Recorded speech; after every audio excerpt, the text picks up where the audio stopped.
Assalamualaikum warahmatullahi wabarakatuh. Waalaikumsalam. Alhamdulillahilladzi arsala rasulahu bil huda wa dinil haq liyudhhirahu ala dini kullihi wa kafa billahi syahida.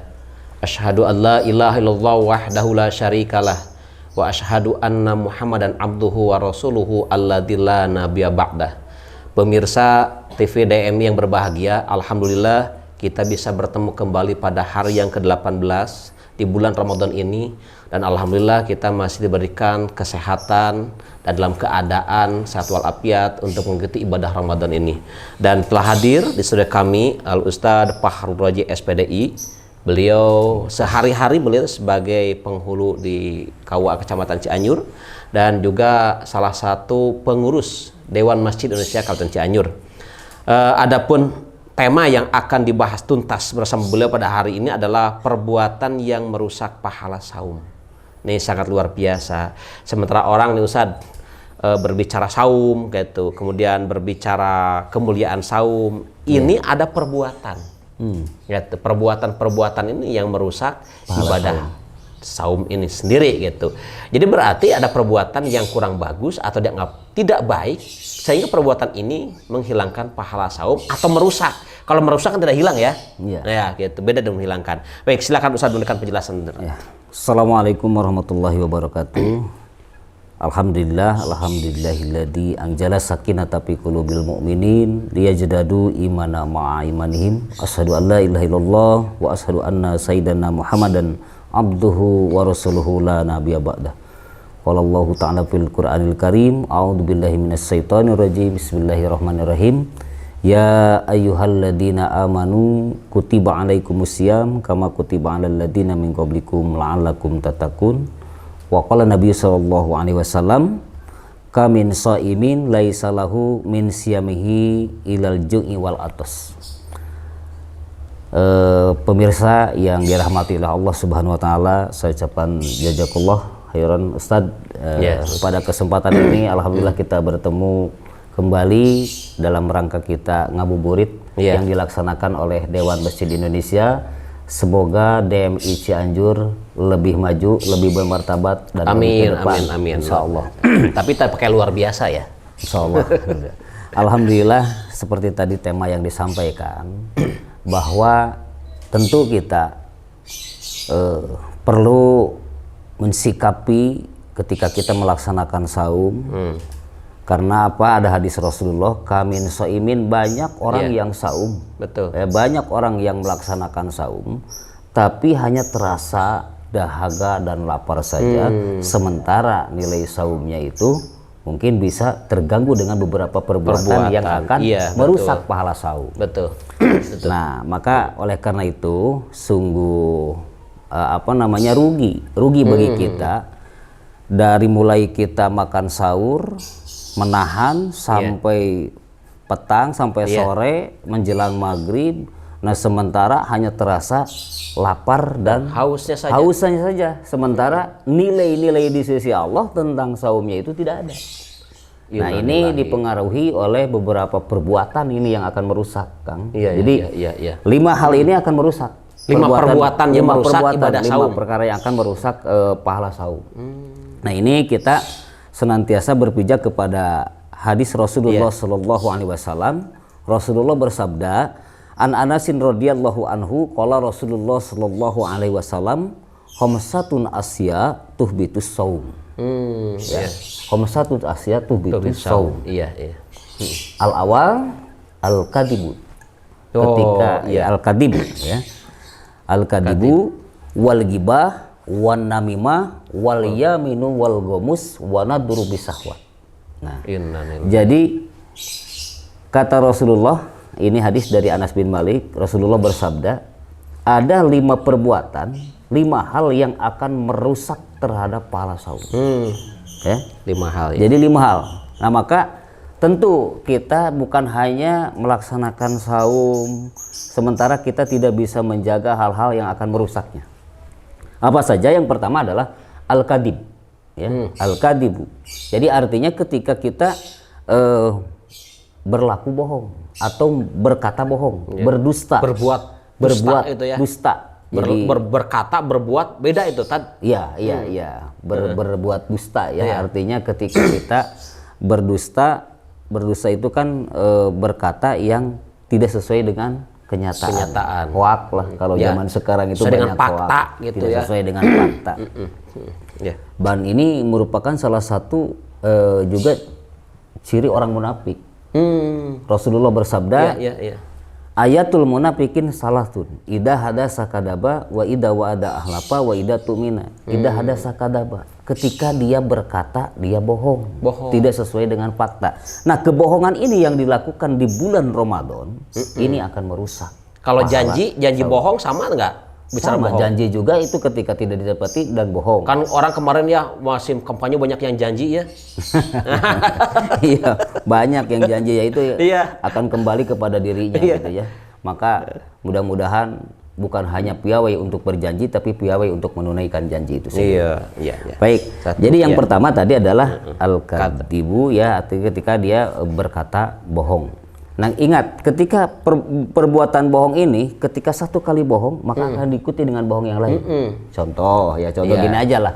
Kita rileks, sepertinya Kang Ustadz nih ditanya oleh pimpinan Kang Ustadz atau oleh atasan, kenapa kemarin tidak ikut rapat? Kang Ustadz bilang, waduh mohon maaf, saya sakit gigi.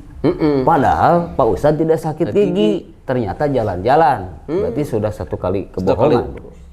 Besoknya ketemu lagi sama atasan, gimana sekarang sakit giginya? Alhamdulillah sekarang udah lumayan. Berarti 2 kali bohong. 2 kali bohong. Ya. Padahal jalan-jalan teh ya. Jalan-jalan gitu ya.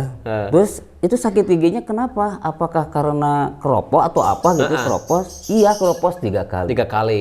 Pernahkah dibawa ke rumah sakit? Pernah. 4 kali. Ya kelima kalinya sakit gigi beneran gitu ya. Akhirnya dari hanya satu judul kebohongan maka akan menumbuhkan kebohongan yang lain. Artinya gimana? Kebohongan yang pertama ditutupi dengan kebohongan yang lain. Jadi kebohongan itu mengikuti kebohongan yang pertama untuk menutupi kelemahan. Iya kan, alasannya atau untuk menutupi kebohongan yang pertama itu argumentasinya dengan kebohongan lagi. Nah, maka mudah-mudahan kita terhindar dari kebohongan karena ini ketika kita berbohong di bulan Ramadan akan merusak pahala saum. Bukan berarti di bulan-bulan yang lain kebohongan itu tidak dosa, tetap berdosa karena bulan ini harus menjadi pilot project untuk bulan yang selanjutnya. Baik, yang kedua. Yang kedua yang akan merusak pahala saum itu adalah al-ghibah. Nah Gibah itu. Gibah itu mengunjing. Ngomongin batur cuma nama. Iya, membicarakan aib orang lain. Kadang kita tak terasa kan. Melihat orang, kadang-kadang kita komen, ya, wah ininya bagus, sementara komen yang ininya komen lagi, tak terasa membicarakan aib orang lain. Nah, maka ini harus dihindari. Kenapa? Karena kalau bahasa Cianjur bilang, ulah abong biwir ti diwengku letah tetulangan. Itu bahasa sepuhnya. Yang mudah-mudahan ini bagi kita bukan hanya melaksanakan saum dengan dahaga dan laparnya, tapi kita memahami apa yang akan merusak pahala saum. Ketika kita menggunjing orang lain, tapi fakta yang digunjingnya, yang diomonginnya fakta, apakah itu aib? Apakah itu gibah juga? Ya, artinya kan gini, fakta ya. Fakta dibicarakannya. Sebetulnya ya tetap itu adalah fakta, gibah gitu ya. Tetapi kalau memang ini adalah untuk sebuah perhatian, memberikan sebuah tamsil bahwa kita itu jangan seperti itu, ya mudah-mudahan itu tidak masuk kepada istilahnya gibah. Ketika istilahnya ini akan melahirkan sesuatu hal yang sifatnya positif. Jadi lebih jangan punya pengertian pemahaman gibah itu luas gitu atau sempit gitu kan. Iya. Nah, berarti kan ini fakta, ini HP ini warnanya hitam. Kita diomongin. Ya, gibah bukan itu. Iya. Kan kalau itu kenyataan. Kalau kenyataan dan kebenaran itu bukan bahkan harus disampaikan. Oh iya. Harus disampaikan, harus diidharkan itu. Baik, kita lanjut ya. 3. Yang ketiga yang akan merusak pahala saum itu adalah an-namimah. Mengadu domba. Iya. Atau mengadu orang, tapi di istilah kita itu mengadu domba begitu ya. Iya. Kalau saya orang Garut ya Pak ya. Jadi kalau di Garut itu ada istilah memasyarakatkan domba adu. Kalau di kita terkadang-kadang mengadu dombakan masyarakat. Oh gitu. Nah ini bedanya. yang tidak boleh. Ya gitu. kan orang Garut mah heuras siga doma, leuleus siga dodol teh ya. Nah, gitu. Artinya kan kalau di Garut itu ada budaya melestarikan, memasyarakatkan domba adu. Jadi adu domba itu adalah mengadukan orang-orang gitu, supaya manusia. Artinya gini, an-namimah itu kalau lebih kerennya itu disebut menjadi orang provokasi lah. Oh, datang ke sini ya. ngomporin, ke sini ngomporin, ke sini manasin, ke sana manasin. Iya. Akhirnya yang tadinya sudah artinya ada sebuah kedamaian, karena ada Jadi orang-orang yang mengadu perpecahan. domba akan tersulut sebuah permusuhan. Nah ini yang harus dihindari, an-namimah. Jadi ketika kita melakukan provokasi, ketika kita melakukan tadi ngomporin sini, ngomporin sana, maka akan terjadi sebuah permusuhan nantinya, menimbulkan itu ya ini. Ya ujung-ujungnya kan ada permusuhan ke perpecahan. Perpecahan dan dosa. Perpecahan gitu. Wal udwan dan dosa. Itu lebih berbahaya lagi ketika berbicara namimah. Nah, itu dalam konteks yang lain itu bisa di perpecahan. Bisa hancur negara, bisa hancur suku kalau ketika ada namimah gitu. Iya. Ya makanya kita jangan sampai terjebak, dan nalar kita itu senantiasa harus menjadi manusia-manusia yang cerdas untuk memahami situasi gitu. Betul. Jadi tadi ada apa? Al-kadib, al-gibah, dan an-namimah, dan yang keempat adalah wal yaminul wal gomus. Wal yaminul gomus, sumpah palsu. Oh iya. Sumpah palsu ini terkadang kita ya dengan bahasa wallahi, wallahi, tallahi. Ini harfu qasam ini. Iya. Ya, artinya sumpah atas nama Allah. Sumpah Allah. Kita tidak boleh mempermainkan sumpah atas nama Allah. Begitupun ketika kita bersumpah tentu harus ditunaikan, karena ini akan masuk kepada janji. Nah ini sangat menarik nih, di masalah yang keempat nih, yang merusak perbuatan pahala saumnya termasuk sumpah palsu itu. Nah dari yang keempat ini, dari sumpah palsu ada nggak gitu? Ketika orang bersumpah itu palsu, adakah penebusnya supaya tidak jadi dosa? Iya, dia harus taubat. Harus taubat. Artinya kan gini, sekarang itu kan lagi marak ya, kepalsuan. Iya. Lagi marak yang namanya. Tapi itu bukan lagu Roma Irama, bukan? Ya artinya sesuatu hal kan kalau palsu itu rekayasa dari sesuatu hal yang semestinya asli, tapi ini dibikin yang imitasi. Itu kan palsu. Nah, ketika kita berjanji, tentu dalam janji ini bukan janji-janji palsu, bukan janji-janji yang PHP lah. Artinya memberikan orang lain senang sementara tidak sesuai dengan kenyataan. Nah, maka ketika kita di bulan Ramadan ini wal yaminul gomus ini dilakukan oleh kita, maka ini akan merusak pahala saum.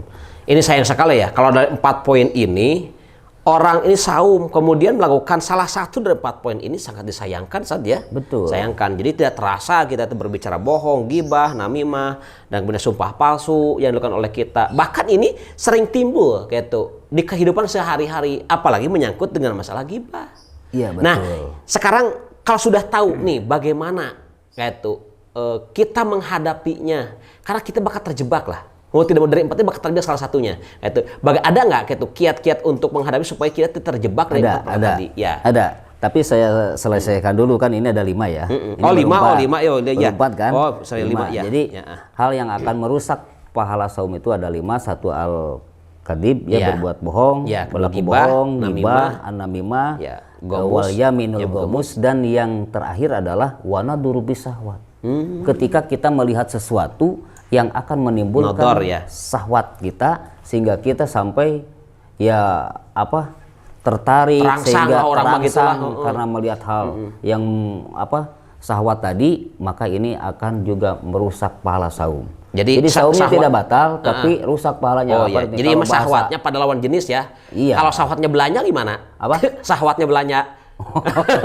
Ini kan syahwat itu kita konotasikan bukan hanya kepada perempuan, bukan hanya jenis syahwat dunia. Masalahnya kalau akhir Ramadan ini Syahwat belanja itu tinggi Ustaz, di mana-mana gitu. Bukan hanya ibu-ibu saja, bapak-bapak juga begitu pemirsa ya. Kalau bulan Ramadan nilai syahwatnya tinggi untuk berbelanja ini gitu. Tapi kalau syahwat berbelanja itu termasuk kategori yang 5 ini mungkin ya. Yang nomor 5 enggak kategori, karena kalau maksud tadi syahwat di sini syahwat itu kan sesuatu hal yang sifatnya menarik. Mau masalah urusan dunia, mau lawan jenis, mau apapun. Ya itu syahwat-syahwat tersebut, tetapi ya hal yang sifatnya bisa dikatakan wajar, namun bagi kita tetap harus bisa mampu menghindari supaya mengendalikan tidak jadi kurang ajar begitu. Iya, betul. Nah, ya. Baik, kembali pada pertanyaan yang tadi saat gitu. Ketika ada persoalan atau perbuatan-perbuatan yang 5 ini merusak pahala saum seseorang, ada gak kiat-kiat untuk menghadapi supaya kita terjebak di salah satu ini? Ada, makanya ya subhanallah ya, Dewan Masjid Indonesia Kabupaten Cianjur menyelenggarakan acara ngabuburit ini, satu mudah-mudahan menjadi ilmu bagi kita. Yang kedua bagi pemirsa, juga bagi siapapun, sehingga kehadiran DMI ini memberikan pencerahan terhadap umat dan juga istilahnya mengajak umat untuk fastabiqul khairat. Bagaimana kiat-kiat untuk ini? Salah satunya, yuk kita ngabuburit dengan sesuatu hal yang sifatnya manfaat yang diselenggarakan oleh DMI. Yang kedua, kiat-kiatnya, daripada kita banyak gibah, daripada kita banyak membicarakan orang lain, lebih baik kita buka fokus mana tadarus kita. Mana tadarus ini kiat-kiat ya. Terus juga bagaimana ketika istilah kita tidak terjebak dengan anamimah, mengadu domba. Gini, sekalipun setan itu di bulan Ramadan itu dirantai. Tetapi ketika hawa nafsu kita tidak dirantai dan kita tidak mampu merantainya, maka setan itu akan semakin gentayangan kepada kita. Jadi maka berarti dirantai, tetap hati-hati begitu ya. Ya, terus yang tadi wal yaminul gomus, ketika istilahnya sumpah palsu ini, ya tentu kita pun harus menjaga diri dari hal tersebut, apalagi wanaduru bisahwat. Nah ini kan sekarang banyak fasilitas yang akan mengakibatkan kita itu terganggu ya, saum kita terganggu. Maka 5 hal ini mudah-mudahan menjadi ilmu. Yang kedua, kita tidak hanya terasa dahaga dan lapar saja, jangan sampai saum kita itu tidak bernilai di hadapan Allah Subhanahu wa taala. Itu kiranya mungkin Kang ya, mudah-mudahan. Terima kasih Ustaz. Nah, ini sangat luar biasa pembahasan ini. Jadi